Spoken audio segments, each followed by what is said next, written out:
Yesterday, I sent like a poll question on Facebook whether you are willing to take the vaccine the moment becomes available. Now, here's the issue. That question to me is incomplete. I said no, just letting you know, because there is so much nuance behind it. Like, it's not the same for you to say it if you're British. We're taking it right now, or like my case, I'm Guatemalan, and we're gonna start seeing the vaccine here in 6 to 8 months. Because a lot of things can happen during that time. So when it comes out here, maybe would be yes, maybe no. But I think the option of a maybe should also be included, all because, like it or not, we get new information. One way or another, the Pfizer vaccine that is being used in the UK, they're being the first to use it there, has come up with some unforeseeable side effects that didn't come during the testing. It was kind of rushed, all these kind of things. So okay, it's expected that there are going to be some issues. In this case, it had to do with previous allergies. People with previous allergies apparently have an adverse effect to the vaccine. So okay, it's the information now we know. So 6 months from now, if I have allergies, I'm gonna change my answer to okay, no, I'm not gonna do it. But if you don't, it's still up possibly. Personally, I'd rather wait for more long-term effects to come out, sterilization among others. So that's why.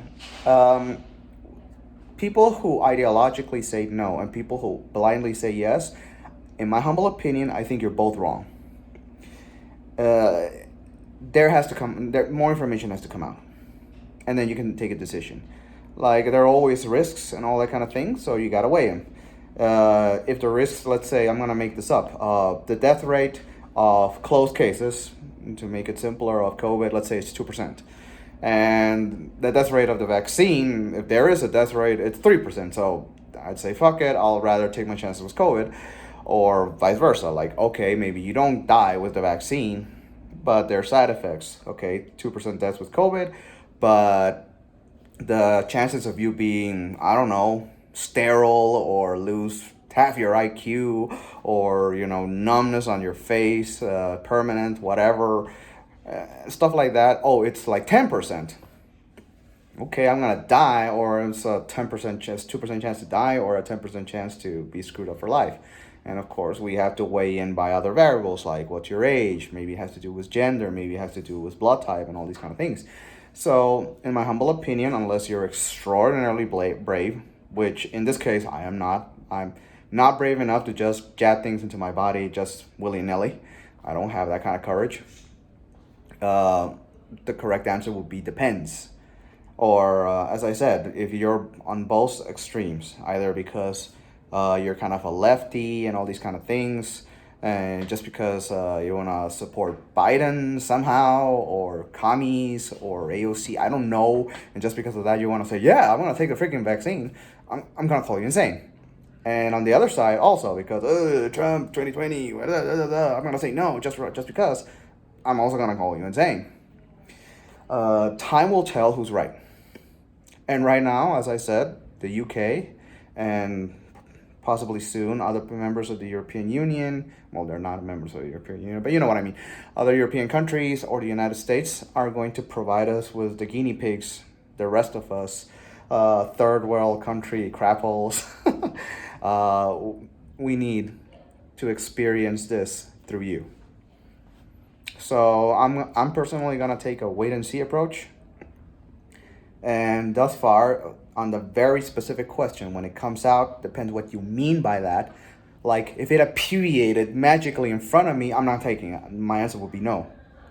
If it's like I said, oh, I live in Guatemala, it's gonna come out in 6 to 8 months. Depends, that would be my answer. And if everything comes out fine, many years, like many months or maybe a year from now, and like there's not a big deal, and I don't fall into any of the categories of risk, then possibly my answer would be yes.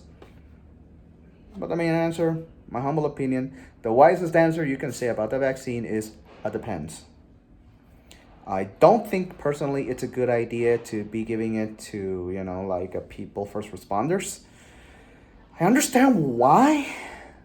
Because they're in the line of fire. It's like, okay, who are you gonna give body armor to? The guys who are in the front line, Okay, that makes kind of sense. You're gonna put them in armor. You're gonna put them inside a tank or whatever. Okay, yeah, because they're gonna be shot at first.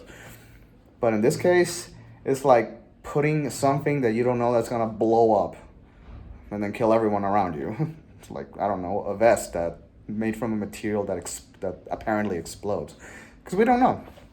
And as I said, I mean, this thing with the allergies is just the first thing that comes out. That's a very immediate effect, but there can be later effects. So we have to wait and see. I salute if people did it voluntarily, willingly, and in absolute certainty of their own knowledge. If they did it for ideological reasons, as I say, just because they're lefties or something like that, well, fuck you, and thank God you're a guinea pig, do whatever you want, I don't care. Same thing goes for the other side who gets, infected by COVID and gets screwed because they ideologically didn't want to take it, even though if time goes on, it comes out as safe, then same thing to you. As I said, both extremes are bad. Have a great one.